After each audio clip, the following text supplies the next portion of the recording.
Hello everyone, welcome to my channel. कैसे हैं आप सब और आप सबकी स्टडी कैसी चल रही है। आई होप आप सबकी स्टडी बहुत अच्छी चल रही होगी फ्रेंड्स। और आज हम आ चुके हैं डे 38 पर रीस्टार्ट यूपी टीजीटी के टारगेट नंबर 38 पर। अगर आप फर्स्ट टाइम ये वीडियो देख रहे हैं तो आप डे 1 से ये सीरीज़ फॉलो कर सकते हैं। मेरे चैनल पर आपको प्लेलिस्ट मिल जाएगी। उसमें हमने डे 1 से यूपी टीजीटी का जो टारगेट है, जो सिलेबस है, उसको कवर करने का पूरा ट्राई किया है। थोड़ा थोड़ा सिलेबस हम बांट कर और डे वाइज टारगेट डालते हैं, जिससे कि थोड़ा थोड़ा करके पूरा सिलेबस हम रिवाइज कर सके। तो फ्रेंड्स, आप डे 1 से स्टार्ट करके और यहाँ तक कंप्लीट कर सकते हैं। उसके बाद ये वीडियो देख सकते हैं। तो चलिए, जिनका डे 37 तक हो चुका है वो आगे से इसको देख सकते हैं और अपना जो टारगेट है उसको कंप्लीट कर सकते हैं। फर्स्ट है लिटरेचर। लिटरेचर में हम शेक्सपियर कंप्लीट कर चुके हैं। वर्ड्सवर्थ ऑलमोस्ट कंप्लीट होने वाला है, कुछ ही वर्क्स बचे हैं। तो आज का जो टारगेट है उसमें फर्स्ट वर्क है स्कॉर्न नॉट द सोनेट। बहुत ही इम्पोर्टेंट वर्क है और इसको बहुत अच्छे तरीके से हमें पढ़ना है, डीपली पढ़ना है। इम्पोर्टेंट वर्क है वर्ड्सवर्थ का। सेकंड है डैफोडिल्स, इसका टाइटल है, और इसका दूसरा टाइटल है I wandered lonely as a cloud. तो ये दोनों वर्क हमें लिटरेचर में आज कंप्लीट करने हैं। नेक्स्ट है ग्रामर। ग्रामर में हमें कंप्लीट करना है एनालिसिस ऑफ कंपाउंड सेंटेंसेस। इससे पहले हमने कंप्लीट किया था एनालिसिस ऑफ सिंपल सेंटेंसेस, और उससे पहले हमने क्लॉजेज, फ्रेजेस सब कंप्लीट कर चुके हैं। उसके बाद अब आते हैं एनालिसिस ऑफ कंपाउंड सेंटेंसेस। पिछले डे में हमने कॉम्प्लेक्स सेंटेंसेस का एनालिसिस पढ़ा था, और उससे पहले सिंपल सेंटेंसेस का सिंपल सेंटेंस का एनालिसिस पढ़ा था।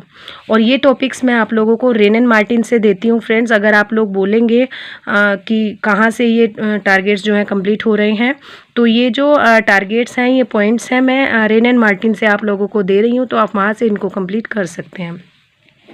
नेक्स्ट टर्न आता है वोकैबलरी का। वोकैब में हम पढ़ रहे हैं, एम लेटर पर आ चुके हैं, और 20 सिनोनिम्स, 20 एंटोनिम्स हमें एम लेटर से पढ़ने हैं। जो भी बुक आपके पास है आप वहाँ से कवर अप कर सकते हैं। Otherwise black book is the best book for vocab. Next है लिटरेरी टर्म्स। लिटरेरी टर्म्स में पी लेटर अभी हमारा चल रहा है, और 5 टर्म्स हमें यहाँ पर इसकी कवर अप करनी है। लिटरेरी टर्म्स काफ़ी कुछ कंप्लीट हम कर चुके हैं फ्रेंड्स, और पी लेटर में बहुत सारी लिटरेरी टर्म्स है जो कि कई दिन से कंप्लीट हम कर रहे हैं, बट नहीं हो पा रही हैं, क्योंकि 5 या 6 टर्म ही हम ले सकते हैं। लेंदी टर्म्स को हम कम करके पढ़ते हैं क्योंकि ज़्यादा बर्डन ना हो जाए। नेक्स्ट देख लेते हैं पी टर्म्स की, पी लेटर की कौन कौन सी टर्म हमें कंप्लीट करनी है और डिटेल्स इनकी क्या क्या है। फर्स्ट है पोस्ट कॉलोनियल स्टडीज़। बहुत ही इम्पोर्टेंट है, क्रिटिसिज्म का टॉपिक है ये, और बहुत ही इंपॉर्टेंट है। इससे कई सारे क्वेश्चंस पूछे जाते हैं। इससे रिलेटेड राइटर्स कौन कौन थे, ये पोस्ट कॉलोनियल स्टडीज़ लिटरेचर में किस तरीके से यूज़ की जाती है, ये क्वेश्चंस पूछे जाते हैं। नेक्स्ट है पोस्ट स्ट्रक्चरलिज्म। तो ये भी बहुत इंपॉर्टेंट टर्म है। नेक्स्ट है प्री राफेलिटीज़। ये एक इम्पोर्टेंट ग्रुप है राइटर्स का, 5 to 6 राइटर्स का ग्रुप है, बहुत इंपॉर्टेंट है। इसके सभी राइटर्स के नाम आते हैं। ये कौन सा ग्रुप है, किस से रिलेटेड है, क्या मूवमेंट से रिलेटेड है, ये क्वेश्चंस इसमें पूछे जाते हैं। नेक्स्ट है प्रिमिटिव एंड प्रोग्रेस। इतनी ज़्यादा इंपॉर्टेंट टर्म नहीं है, इसको नॉर्मली एक बार इंट्रोडक्शन देख लेंगे। नेक्स्ट है प्रॉब्लम प्ले। प्रॉब्लम प्ले किसने कॉइन किया था, किसने स्टार्ट किया था, और प्रॉब्लम प्ले किन को बोलते हैं, किन किन टॉपिक्स को उनमें डिस्कस किया जाता है, और कौन इनके इम्पोर्टेंट राइटर थे। अगर हम देखें हमारे सिलेबस में इनके इम्पोर्टेंट राइटर जो हैं वो गाल्सवर्दी हैं, लेकिन इनके जो पॉइनियर हैं वो कोई और हैं। आप जब पूरी टर्म को डीपली पढ़ेंगे तो आपको पता चलेगा कि सारा कुछ किस तरीके से यहाँ पर दिया गया है। ठीक है ना फ्रेंड्स। और ये जो लिटरेरी टर्म्स हैं ये हम पढ़ रहे हैं एम.एच. एब्राहम से, तो एम.एच. से आप इनको कवर करेंगे, या आपके पास कोई और बुक है आप वहाँ से कर सकते हैं। लेकिन यहाँ पर ये जो मैं पॉइंट्स देती हूँ, ये टर्म्स देती हूँ, सीक्वेंस वाइज आपको एम.एच. एब्राहम से ही देती हूँ फ्रेंड्स। ठीक है। तो ये था आज का टारगेट डे 38 का। लिटरेचर में स्कॉर्न नॉट सोनेट और daffodils, I wandered lonely as a cloud, ये दोनों एक ही पोएम हैं। ग्रामर में analysis of compound sentences. Vocab में एम लेटर से 20 सिनोनिम्स, 20 एंटोनिम्स, और लिटरेरी टर्म्स हमने अभी डिस्कस कर ही ली हैं। ये ही आपको आज का टारगेट जो है कंप्लीट करना है।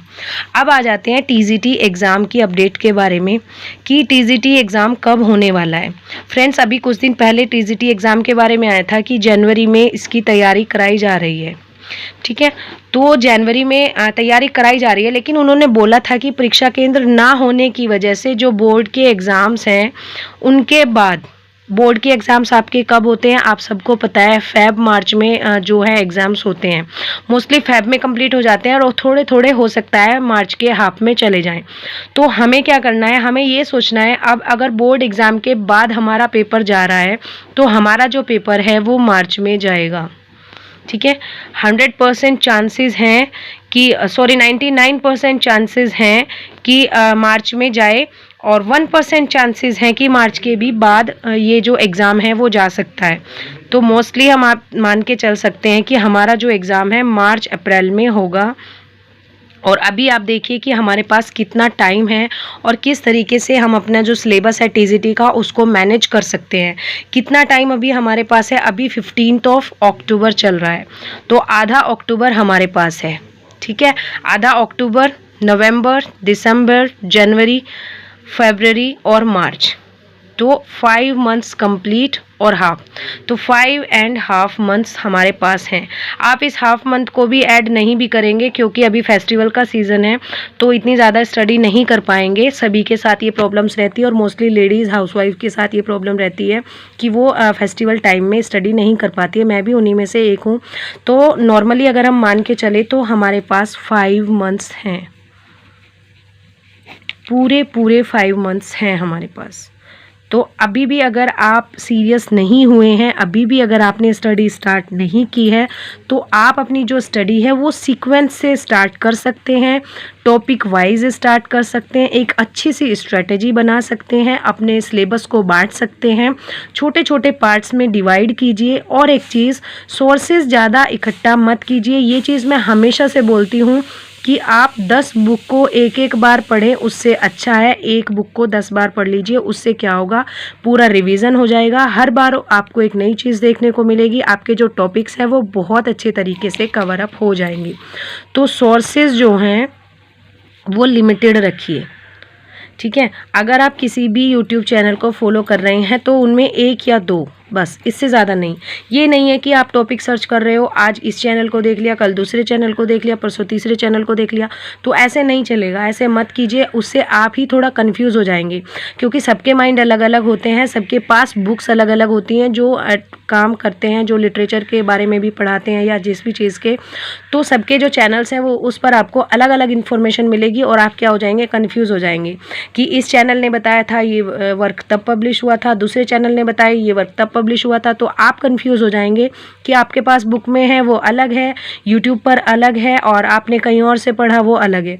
तो सोर्सेज जो हैं बहुत ही लिमिटेड रखिए जिससे कि आपको कोई भी कंफ्यूजन ना हो। ठीक है ना फ्रेंड्स, सोर्सेज कम रखेंगे तो हमारा ही फ़ायदा है। इसमें हम 5 पॉइंट्स बहुत अच्छे तरीके से देख सकते हैं। एक तो आप अपना जो सिलेबस है, सिलेबस को पॉइंट वाइज बांट लीजिए।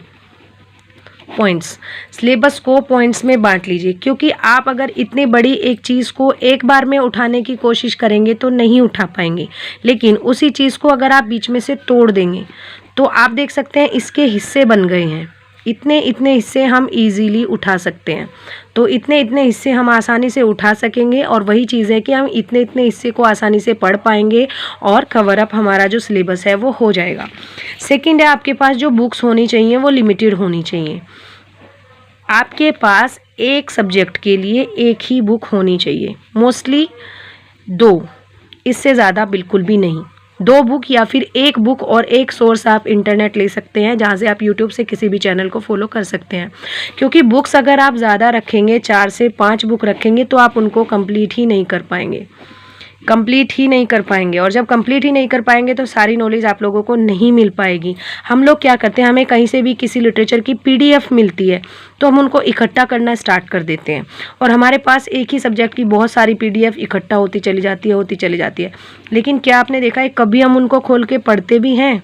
नहीं पढ़ते हैं, पढ़ ही नहीं पाते हैं क्योंकि हमारे पास इतना टाइम नहीं होता है कि हम सारी PDFs को ओपन करके पढ़ें और उनको अच्छे से देखें कि इनमें है क्या। उससे बेटर है कि आप एक बुक रखिए या फिर एक ही PDF एक ही बुक की या किसी भी चीज़ से रिलेटेड रखिए और उसको स्टार्टिंग से लेके लास्ट तक कंप्लीट कीजिए। यहाँ से अगर शुरू कर रहे हो तो यहाँ तक जाइए, अदरवाइज स्टार्ट ही मत कीजिए। ठीक है ना फ्रेंड्स। तीसरा है, आपको कंसिस्टेंट रहना पड़ेगा। Consistency is most important thing in study. Consistency सबसे ज़्यादा ज़रूरी है, क्योंकि अगर हम एक दिन पढ़ेंगे और बीच में इतना बड़ा गैप हो गया और फिर से दूसरे दिन पढ़ने आएंगे तो ये जो इस दिन में हमने पढ़ा ये इतने गैप के बाद हम नहीं कर पाएंगे। ठीक है, इसी को हम भूल जाएंगे तो फिर आगे तो कैसे ही बढ़ पाएंगे। इसीलिए अपना जो सिलेबस है वो पॉइंट वाइज रखिए, बुक्स बहुत ही कम रखिए, कंसिस्टेंट रहिए। ठीक है ना फ्रेंड्स। और उसके बाद है थर्ड पॉइंट था ये, फोर्थ पॉइंट है रिवीजन। क्योंकि फ्रेंड्स रिवीजन इसलिए ज़रूरी है, रिवीजन नहीं करेंगे तो पिछला भूलते चले जाएंगे। अब हम जैसे डे 38 पर आज आ चुके हैं, तो क्या डे 31 में डे 1 में हमने जो पढ़ा था वो आप सब लोगों को याद है, या फिर डे 15 में हमने जो पढ़ा था वो आप लोगों को याद है? अगर नहीं रिवाइज किया है टॉपिक तो नहीं याद रहेगा। ये चीज़ मान के चलिए, नहीं रिवाइज करेंगे तो नहीं याद रहेगा। इसीलिए revision is the most important thing. ठीक है, 5 पॉइंट्स बता रही हूँ, बिल्कुल इतने अच्छे पॉइंट्स हैं। अगर इन चीज़ों को फॉलो कर लेंगे कोई भी, तो आपकी जो स्टडी है वो बिल्कुल बेस्टेस्ट वे में हो जाएगी। और लास्ट है पॉइंट आपका प्रैक्टिस। देखिए, कोई भी चीज़ अगर आप पढ़ते हैं, कोई भी स्टडी करते हैं, कोई भी टॉपिक पढ़ते हैं, जब तक आप उसके क्वेश्चंस फॉलो नहीं करेंगे, जब तक आप उसके क्वेश्चंस सॉल्व नहीं करेंगे, कोई एक्सरसाइज नहीं करेंगे, तो आपको नहीं पता चल पाएगा कि आपका वो टॉपिक तैयार हुआ है या नहीं हुआ है। तो बेटर है कि आप क्या कीजिए, जो भी टॉपिक आप पढ़ते हो उसके MCQs ज़रूर से ज़रूर लगाइए। जो भी बुक आप पढ़ते हो उसमें उस चैप्टर के क्वेश्चंस दिए रहते हैं, उनको आप कंप्लीट ज़रूर कीजिए, एक्सरसाइज ज़रूर सॉल्व कीजिए। तो फ्रेंड्स बस यही कहना चाहूँगी, एग्ज़ाम में अभी टाइम है, ये 5 पॉइंट्स को आप फॉलो करके अपनी जो स्टडी है उसको बेटर से बेस्ट बना सकते हैं और आपका जो टाइम है उसको यूज़ कर सकते हैं। इसीलिए अपना टाइम जो है वो मिसयूज़ मत कीजिए और टाइम को यूज़ करके आप अपनी स्टडी को बहुत अच्छे तरीके से कर सकते हैं। तो फ्रेंड्स ये था आज का टारगेट और ये थे आपकी कुछ स्ट्रेटजी जो मैं आप लोगों के साथ शेयर कर रही हूँ। इन चीज़ों को फॉलो करके आप अपने एग्ज़ाम के लिए अच्छी तैयारी कर सकते हैं, अच्छी प्रिपरेशन कर सकते हैं। तो ठीक है फ्रेंड्स, मिलते हैं नेक्स्ट वीडियो में नेक्स्ट टॉपिक के साथ। तब तक के लिए थैंक यू सो मच।